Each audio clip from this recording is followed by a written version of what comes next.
આપણા એક સબસ્ક્રાઈબર મિત્રની કમેન્ટ હતી કે ગાડી થર્ડ અથવા ફોર્થ ગિયરમાં ચાલતી હોય તો પહેલાં ક્લચ દબાઈને બ્રેક મારવાની હોય કે ક્લચ દબાયા વગર બ્રેક મારવાની હોય.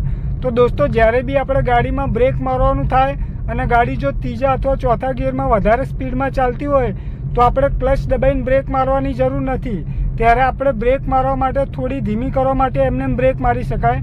તો જો હાલ મારી ગાડી થર્ડ ગિયરમાં ચાલે છે અને હું બ્રેક મારું છું એમને, જો તો મેં ધીમી કરવા માટે એમને બ્રેક મારી, તમે જોઈ શકો છો.